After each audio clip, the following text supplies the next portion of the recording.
English medium ಭಯ ಆಗ್ತಿತ್ತು. ಮನೆಯಲ್ಲಿ ಎಲ್ಲರೂ ಎದುರಿಸಿ ಬಂದಿದ್ದೀನಿ, ಒಂದು ಸಾಧನೆ ಮಾಡಬೇಕು, ಇಲ್ಲಿ ನನಗೊಂದು ಫೇಲ್ ಆಗಿಬಿಟ್ರೆ ಅವಮಾನ ಆಗುತ್ತೆ ಅಂತ ತುಂಬ ಭಯಪಡ್ತಿದ್ದೆ. ಕಷ್ಟಪಟ್ಟು ಓದ್ತಿದ್ದೆ. ನನ್ನ ಸಂಪರ್ಕ ಸರ್ ಎಷ್ಟೋ ದಿನ ನನಗೆ ಒಬ್ಬರೇ ಕ್ಲಾಸಲ್ಲಿ ಕೂತ್ಕೊಂಡಿದ್ರು ಸಹ ಪಾಠ ಬರೀತಾರೆ. ಅವಾಗ ಹೇಳೋದು ಸರ್, ಏನಮ್ಮ ನೀನು ಹೋಗ್ತೀಯಾ, ಹೋಗು ಅಟೆಂಡೆನ್ಸ್ ಕೊಟ್ಬಿಡ್ತೀನಿ ಅಂತ ಹೇಳೋದು.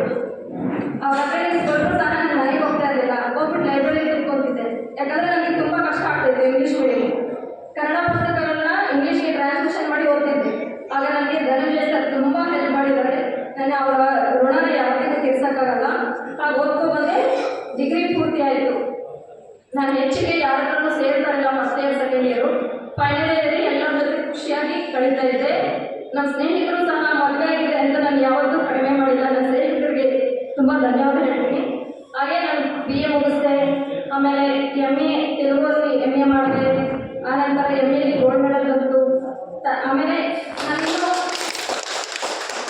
ಮೊದಲಿಗೆ ನನ್ನ ಮನೆಯವರೆಲ್ಲ ನನಗೆ ಸಪೋರ್ಟ್ ಮಾಡ್ತಿರಲಿಲ್ಲ. ಯಾವತ್ತು ನಾನು ಗೋಲ್ಡ್ ಮೆಡಲ್ ತಗೊಂಡು ಅವತ್ತು ಅವರು ನನಗೆಲ್ಲರೂ, ಅಮ್ಮ ಆಗಲಿ ಅಪ್ಪ ಆಗಲಿ ನಮ್ಮ ಯಜಮಾನ್ರು ಎಲ್ಲರೂ ನನಗೆ ಸಹಕಾರ ಮಾಡಿದ್ರು.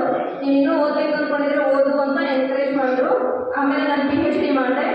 PhD ಮಾಡ್ಕೊತಾನೆ PhD ಜಾಯಿನ್ ಆದಮೇಲೆ 2 ಕಾಲೇಜ್ ಮಾಡ್ತಿದ್ದೆ. ನಾನು ಪಾರ್ಟ್ ಟೈಮ್ ಜಾಬ್ ಮಾಡ್ತಿದ್ದೆ. T John college, Reddy college, Oxford college, ಈ ಥರ 2 ದಿನ ಕಾಲೇಜ್ಗೆ ಹೋಗ್ಕೊಂಡು 2 ದಿನ ಕ್ಲಾಸ್ಗೆ ಹೋಗ್ತಿದ್ದೆ. ಸೊ ಹೀಗೆ ಆವತ್ತಿನ ದಿನ ನಾನು ಏನು ಈ ಕಾಲೇಜಲ್ಲಿ ಅಡ್ಮಿಷನ್ ಆಗದೆ ಹೋಗಿದ್ದಿದ್ರೆ ಇವತ್ತಿನ ದಿನ ನಾನು ಎಲ್ಲಿರ್ತಿದ್ದೋ ಏನು ಮಾಡ್ತಿದ್ದೋ ಗೊತ್ತಿರಲಿಲ್ಲ. ಆ ಒಂದು ದಿನ ಅವರು ಒಂದು ಲೆಟರ್ ಬರ್ಕೊಟ್ಟು ನನಗೆ ಅಡ್ಮಿಷನ್ಗೆ ಕೊಟ್ಟಿದ್ದಕ್ಕೆ ಈ ಮಟ್ಟಿಗಿದ್ದೀನಿ. ಸೊ ಯಾವತ್ತೂ ಹೆಣ್ಮಕ್ಳು ಓದಬೇಕು ಅಂದರೆ ಮದುವೆ ಆಗಿದೆ ಬೇಡ ಅಂತ ನಿಲ್ಲಿಸ್ಬೇಡಿ. ಗಂಡ ಆಗಲಿ ಅಪ್ಪ ಅಮ್ಮ ಆಗಲಿ ಎನ್ಕರೇಜ್ ಮಾಡಿ. ಹೆಣ್ಮಕ್ಳನ್ನ ಓದಿಸಿದ್ರೆ ಅವರೇ ನಿಮಗೆ ಒಂದಿನ ಲೈಫ್ ಕೊಡ್ತಾರೆ. Where there is a will there is a God ಅಂತಾರೆ. Where there is respect to women there is God ಅಂತ ಕೂಡ ಅಂತಾರೆ. So respect to women encourage ಮಾಡಿ. ಸೊ ಇವತ್ತು ನಾನು ಈ ಮಟ್ಟಕ್ಕೆ ಇದ್ದೀನಿ ಅಂದರೆ ನಮ್ಮ ಎಲ್ಲ ಗುರುಗಳು